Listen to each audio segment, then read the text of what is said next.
Tell us about your involvement in local amateur theatre. How did you first get involved? Well, I've probably been involved about 60 years. Started in high school and then worked and went away. And when we came back from England, worked, and then I retired. And after I retired, I got more involved in it. Well, I did all the WEA courses on computers, and I was still a bit bored because Eric was still working. So they had one on acting. So I thought, I'll have a go at that, fill in some time. And after we finished, the director said, does anyone want to go on a show? And we all said yes, as long as you don't have to sing. And he said, well, it's South Pacific, what are you going to do? And I said, I'm going to be a fat palm tree. I started at high school with the Gilbert and Sullivan until my voice broke, which had normally happened in those days, and I gave it away and went playing football. And then I met up with Jerry when I was working, and she was still at college, and I went to see a few of the reviews that she was in, and I enjoyed every one of them. I thought, gee, this is good. And why have you continued to be involved? After all, there's no fame and fortune in local theatre. I love the people. I love most of them. I love the fact you can lose yourself into a part and be something else. I love the atmosphere, and I just like the audience, because they're the important ones. The audience are very important. I just enjoyed the people. We made a lot of good friends, and they all liked to have a good time, which was good for us as well. And it certainly kept us on our toes, and I think it helped to keep us young. What's the hardest part and the easiest part of doing a production? The hardest part of going to the rehearsals when you're not feeling like it and you've got to front up, but you still go because that you've committed yourself. Another hard part is when you've got a very small audience and you don't feel like committing yourself to it very much, but they've paid to come and see you, so you've got to give them the performance they deserve.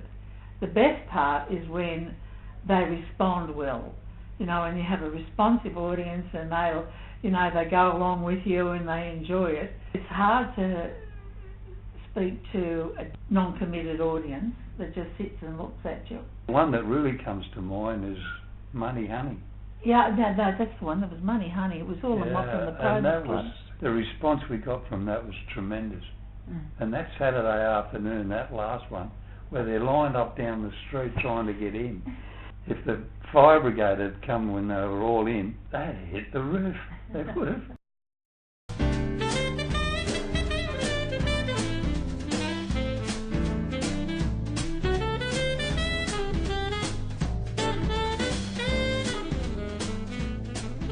Tell me about your best and worst shows, your best and worst shows, and why? Well, the one I've always remembered is the first one that I did. I've been in dinner shows where I didn't have any words to talk, where I just sang. Yeah. And I had a small part in this, this was Damn Yankees. And 2 weeks before we were due to perform, and I got a phone call about 8 o'clock that night after we got home, and he said, will you take it on? And he had 2 parts to do. And anyway, the show came on, I did them, I made no mistakes, and I had a great time. The best show I've been in, probably Money Honey, because I enjoyed that. Probably the hardest one was one where we had to wear we hired these costumes from Sydney Opera, and they were heavy and drab. It was that one about... Kiss Me Kate. Kiss Me Kate. Yeah, we hired all these costumes, and you could hardly walk around the stage in it. They were that heavy. And by the end of the time, they were very much on the nose.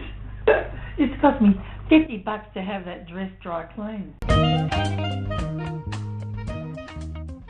Given that you've travelled extensively, you've lived in London, how would you compare good amateur theatre versus professional productions? The difference with professional productions is the money for costumes and staging and things like that. But Marie and Graham, friends of ours in Sydney, came up and they saw Jekyll and Hyde in Newcastle at the Civic, and Graham could not be convinced it was an amateur production. A good amateur production with the actors, in many cases, is as good, if not better, than a professional, but it's the money spent on all the rest of it. But then a show is not costumes and a show is not staging. A show is the people in it. So if you get good people, you don't need all that rest of it. If you got a do-over, what would you do differently? There are more opportunities for people these days. When I started off, there were no opportunities. There was no YPT, there was no young people theatre. There was nothing like that. Yeah. Newcastle is a good area for starting off in theatre these days, and a lot of the Sydney productions get from young people from Newcastle. If I had to speak to people today about it, I'd say get an all-rounded career in music, learn to read music, try and get into a school that's a performing arts high school, get involved in something like young people's theatre, get involved in it and know the ropes and know the people and know the contacts. But at the same time, get a career, that you've got something to go back on if you don't make it in theatre. If you want to get involved in theatre itself, do hairdressing, do dressmaking, do something like that, or learn to play an instrument, get involved in it that way, as well as going performing. Okay. And finally, what advice would you give to young people thinking about joining a theatre troupe? Sit back quietly initially, get introduced, and then watch and observe for a little while before you start trying to get into it. I remember one director said that good actors are good people watchers. Observe people, observe their behaviours. To get into a theatre group, as I said, go through the avenues of young people's theatre, performing arts high school, something like that, but do training in many ways, such as go into a local band.